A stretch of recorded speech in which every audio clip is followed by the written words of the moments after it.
Francisco nació en Calabria, en Italia.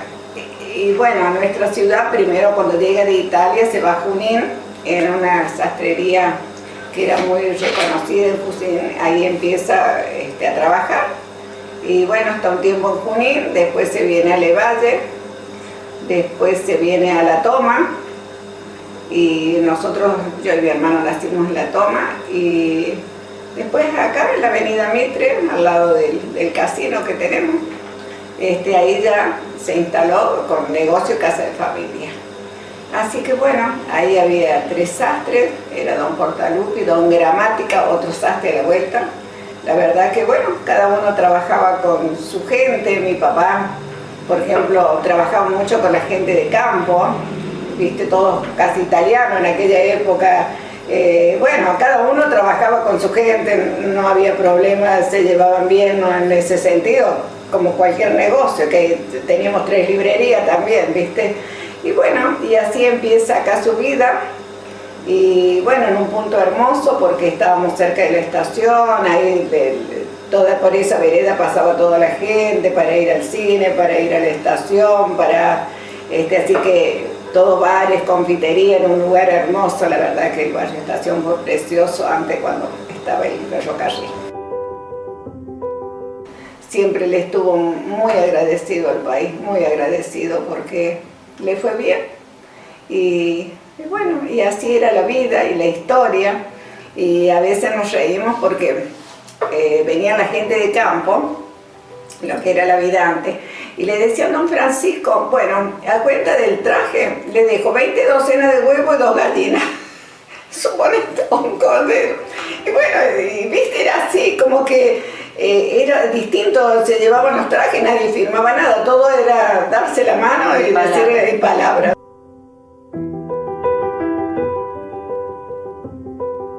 Tenía una empleada y después las pantaloneras que estaban, se llevaban los pantalones a las casas de las pantaloneras y ya mi papá los cortaba, los preparaba y las pantaloneras lo traían listo, sin el dobladillo porque eso ya se probaba a último momento, ¿no? Ajá. Así que bueno, los trajes daban mucho trabajo, eran mucho trabajo. Mucho trabajo artesanal. Mucho trabajo artesanal, todo se picaba, viste, se cosían las entretelas adentro para que dieran forma y estuvieran más armadas.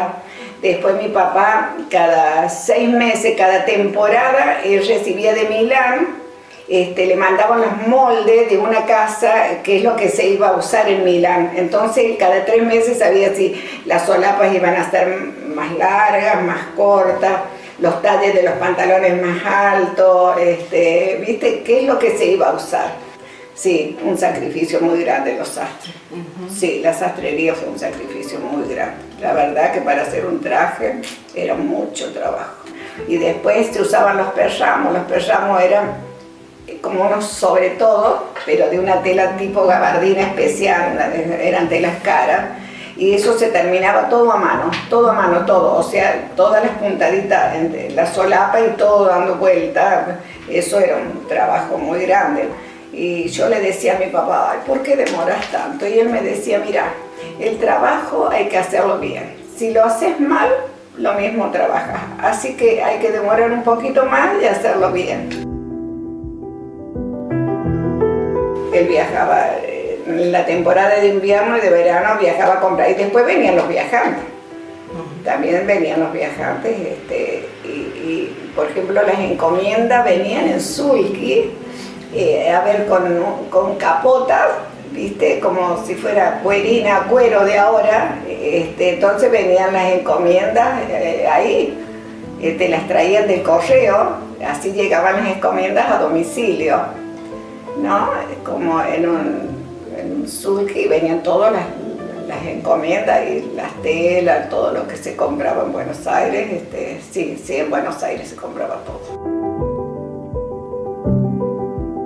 Mi papá cerraba la sastrería, por ejemplo, a las 8:30, ya todo el mundo a comer y tenían que estar los 5 en la mesa, ¿viste? Nada de, igual a las 2:30 se cerraba y todo el mundo sentado en la mesa y no se permitía que faltara uno en la familia. Entonces, bueno, eran otras épocas hermosas, sí, hermosas realmente, sí.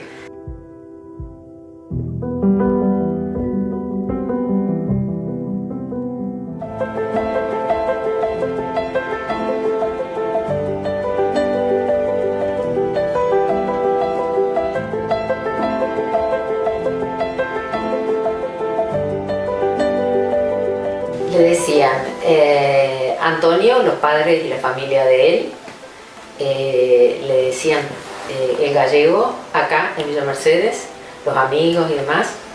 Mi madre le decía Tony y nosotros Tata. Tata nació en la capital en 1921. Mis abuelos eran españoles, habían venido en el 14 a la Argentina y bueno, tuvieron 8 hijos. Mi papá era el cuarto y bueno, él era bastante independiente, era bastante travieso por lo que contaban mis abuelos. Ellos tenían una panadería en Capital. Y bueno, mi papá desde chico se buscó la vida, como les gusta decir a los españoles, y aprendió el oficio con un italiano en la capital. Mi abuelo materno, Horacio Suárez, y mi tío abuelo sería, hermano de mi abuela materna, que era Esteban Biu, viajaban muy seguido a Buenos Aires por razones de trabajo, comerciales. Mi tío Esteban Biu tenía la sastrería Biu, mi abuelo tenía su negocio de artículos del hogar, digamos. Y en una oportunidad mi tío Esteban puso un aviso en un diario que no alcanzamos a averiguar si era la prensa o La Razón, diarios de aquella época, buscando un sastre. Y bueno, entrevistaron a varias personas y se quedaron con mi papá. Sí, trabajó más o menos 20 años con Biu. Sí, más de 20 años. Sí. O más, que era la sastrería muy importante de Villa Mercedes, donde se hacía todo. Y después trabajó en otra sastrería de la familia Silvestre, que estaba ubicada en la calle Lavalle. Bueno, de ahí después se independizó, digamos, y puso un taller en nuestra casa. En el año 77 sí. Se fue a Buenos Aires porque lo contrataron para trabajar en el taller de una sastrería muy conocida de Buenos Aires, que se llama George, que era así, en la calle Real, de gente bastante adinerada, se hacía la ropa ahí, y él trabajaba en el taller. Bueno, con una promesa de trabajo bastante importante que después no se cumplió. Mi papá estuvo casi 2 años y después se volvió a Villa Mercedes a seguir trabajando en su taller. Y él viajaba a Buenos Aires por razones familiares o bueno, para visitar a sus padres y a sus hermanos, pero hizo un arraigo con Mercedes que sí, muy importante. Muy importante, él se sentía muy... Y no, él mismo manifestaba que iba a Buenos Aires más de una semana, no se podía quedar.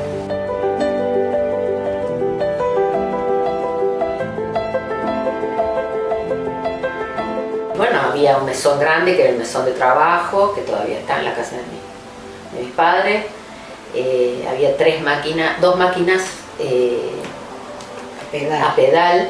El trabajo de él era de cortador. Él cortaba las prendas, no hacía moldes, él directamente las marcaba en la tela y enviaba los sacos al oficial, se le llamaba, la persona que le hacía los sacos.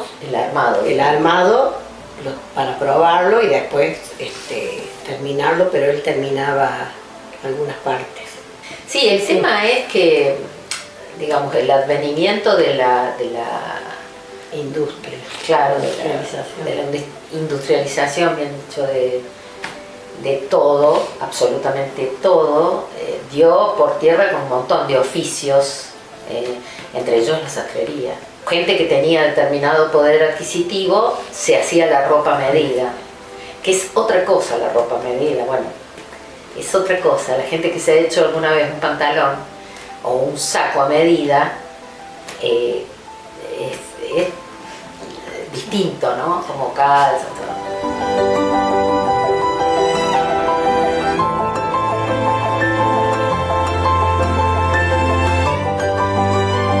Se vestían así. Entonces la gente salía así a la calle a la mañana, o sea, los hombres, porque él hacía solamente ropa de hombre. Entonces la gente se ponía el traje completo. Trabajaba a la mañana, paraba para almorzar, después se iba a jugar al tenis, al básquet o lo que fuere, al casino, al billar, al club, y después volvía y a la tarde retomaba y trabajaba hasta la noche. Claro, porque era un trabajo, digamos, de estar de pie, o sea que era bastante, salvo cuando tenía que terminar algo que se sentaba en esa sillita, estar muchas horas parado, ¿no? Era una persona sumamente noble, sumamente noble. Hablaba lo justo y necesario, pero decía, cuando hablaba decía, tenía sentido, digamos, lo que él decía. Aparte del amor, ¿no? Una gran admiración por él como persona. Y sí, era muy, como dice Silvia, muy noble, muy buena persona y de muchos amigos y muy querido.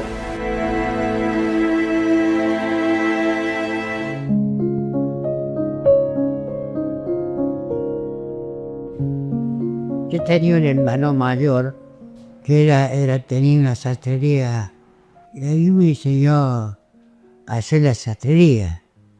Así que empecé con la sastrería y bueno, trabajé muchos años en sastrería, después fui empleado de la provincia de San Luis como inspector nacional de transporte en la terminal de Ómnibus. Ahí tuve como 20 años trabajando. Y después ya me vine como cansado, dice, para acá, para mi casa.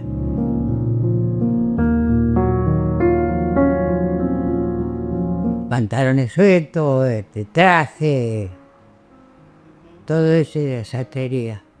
Cortaba, armaba y cosía. Con mi hermano ahí aprendí yo el oficio de sastrería. Y bueno, esto es así en mi vida. Con mis 3 hijos. Y ahorita tengo 5 hijos. Para la gente así, en la sastrería, trabajé en negocios que había allá frente, donde está la galería, ahí tenía sastrería. Y bueno, y ahí empecé a vivir. Cortaba, probaba todo, sastrería. Sí lo veíamos trabajar, cortaba directamente sobre la tela, no hacía moldes, hilvanaba y nos tenía por ahí, nos pedía que le hiciéramos el punto flojo, que no sé si se conoce todavía, y esa era la referencia que él tenía para poder armar después las piezas. Y lo único que mandaba a hacer era los pantalones, que existían en ese momento las pantaloneras. Y después seguía él con todo la terminación del traje. Estuvo dedicado hasta los 90 años. Abría la puerta del garaje, él ponía su silla y tenía su mesón.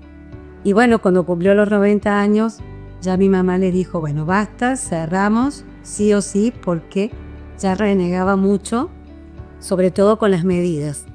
Pero nos llamaba la atención a nosotros que con 90 años enhebraba la aguja sin lentes. Todos mis tíos en algún momento cosieron. Algunos después tuvieron empleos fijos y dejaron.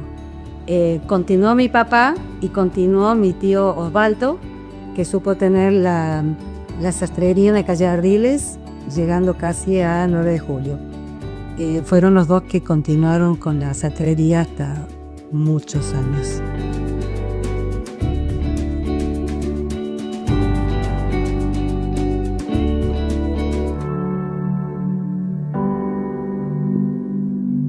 En la calle España al 112. Allí tuvieron su sastrería. Previamente habían sido aprendiz de otro famoso o muy conocido sastre que vivía en la zona estación, el señor Portalupis. Ellos practicaron o aprendieron, mejor dicho, la profesión en la casa del señor Portalupi. Pues después, a posterior, lo hacen en una conocidísima sastrería que hubo en la zona céntrica de la ciudad, en la calle Lavalle, casi esquina Salta actualmente, que pertenecía al señor Roberto Silvestre. De allí, ya dominando las técnicas de la sastrería, se instalaron, como dije, en España 112. El sastre es sinónimo, o en aquella época era sinónimo de elegancia y distinción. Quien usaba o quien portaba un traje sastre era una figura muy destacada. Por eso siempre digo, no la mujer, siempre dicen, las damas son las más coquetas. No, los caballeros también. Porque la sastrería era un lugar especial. Se vestían la sociedad, diremos en una parte, porque no estaba al alcance de todos la confección, pero su tarea estaba destinada a generar a todo, pero había una distinción, que había gente de mejor posición económica. El sastre lo mantenía con pisos con manos de gasoil y usaba la bruja que le llamamos, que también le llaman actualmente, sería el lampazo nuestro. Y tenía ese olor característico, muy agradable, y lo complementaba con un aromático ambiental. Cuando uno llegaba allí, se encontraba con el personal, siempre había un ayudante, y que venía con un fin determinado, por lógico, hacerse confeccionar sus prendas de vestir. Era atendido por lógica y se lo medía, cuando uno decidía a lo que él venía, se hacía la medición de la persona y elegía, se ofrecía un muestrario con las calidades y los coloridos, los tipos de tela, de acuerdo a la estación del año que él venía.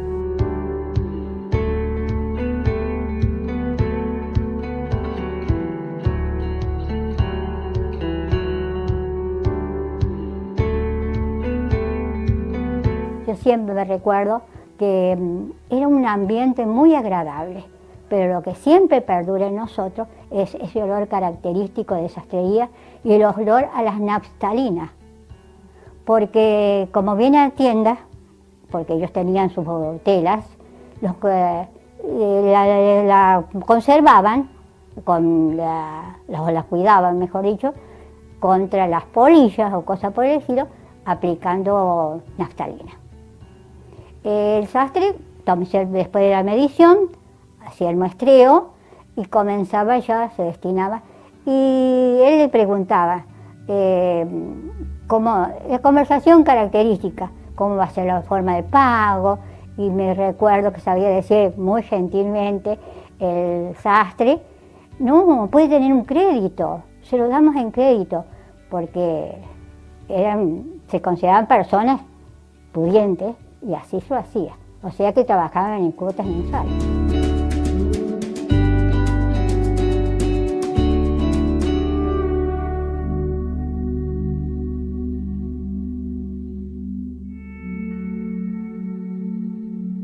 Porque todos los sastres de la zona eran muy unidos.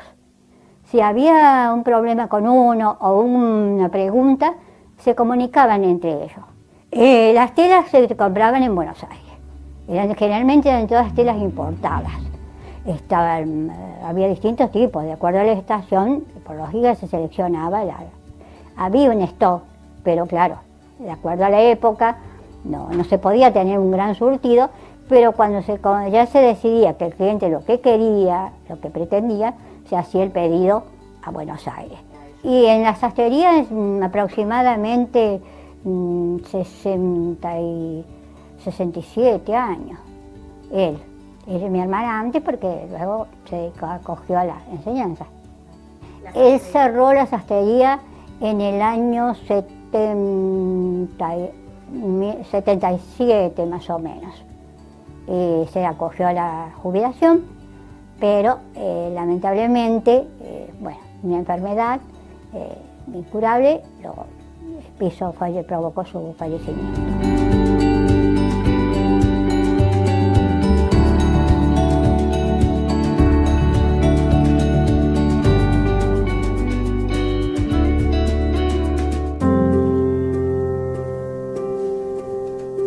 Era muy sociable, tenía amigos por todos lados, de toda clase social, todo nivel, y tenía muchos clientes también de distintos niveles sociales. Después tenía anexos, o sea, él no solamente era sastre, tenía el negocio de sastrería, sino tenía artículos para el hombre.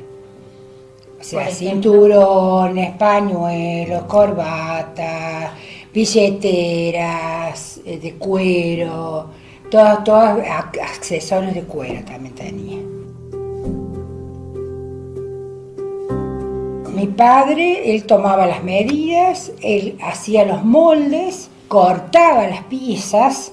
Una vez que las cortaba, él hacía el traje y delegaba la actividad de los pantalones y los chalecos a mis tías y a mi mamá también, porque mi mamá también los ayudaba. Mis tías eran 3 hermanas de mi padre y ellas se dedicaban a trabajar haciendo esas piezas. No era horario corrido, era horario de comercio. En esa época no se reconocía el horario de comercio, pero era, suponte, desde las 8 hasta las 12:30, 1, y después de las 4 hasta las 8 o 9 de la noche. ¿Y él cómo atendía al público? Y él atendía al público y atendía a los amigos y atendía a todo el mundo. A todo el mundo. Había momentos en que tenían, qué sé yo, suponte, entregar 15 trajes el día 10. Y tenía que hacerlo a los 15 trajes y tenían distintos, ocupaban todo su tiempo. Los fines de semana a veces no podíamos salir porque había mucho trabajo, entonces nos ponían a ayudar a sorfilar, que le decían en ese momento, los pantalones, yo y mi hermana. Y no salíamos a ningún lado, porque había que coser para poder entregar, porque no tan solo le cosían a mi tío, claro, había otras que también le cosían. No le cosía a mi papá solamente. Las tías, por ejemplo, le cosían al señor Palmiotti, que también fue un gran sastre. Mi mamá a un señor Garín, que vivía en la calle Moreno, en General Paz, creo que era. Y a los Álvarez también. Al señor Álvarez, que estaba en la Casa Viú en ese momento.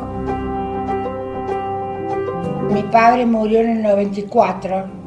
80, todo eso. Y ya estaba jubilado, él quería seguir yendo al local, pero por seguir nomás, pero ya al último ya no era tan...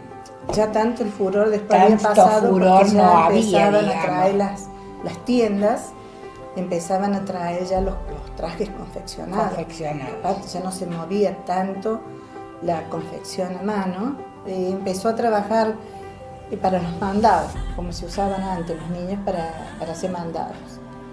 Y ahí empezó la sastrería.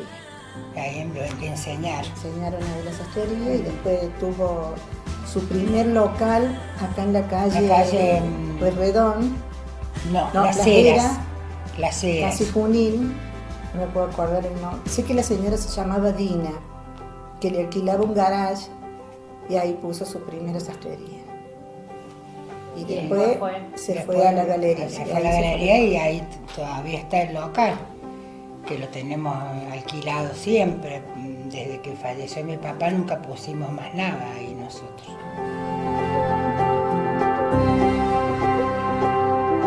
No era porque era mi papá, pero era muy buen sastre, muy reconocido de la época. Y sabían tener unas agujas chiquititas para coser. Yo me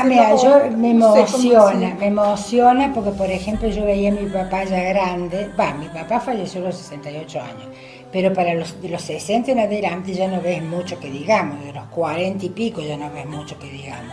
Entonces, la aguja era tan chiquitita que yo digo, ¿cómo hacen para enhebrar la aguja, para poder pasar el hilo? Yo no puedo, necesito un aparatito para hacerlo. Y ellos lo hacían. Ellos lo hacían. A mí me dejó el espíritu del trabajo. Yo trabajé mucho. Ahora estoy jubilada, pero me dejó el espíritu del trabajo, la responsabilidad y el respeto.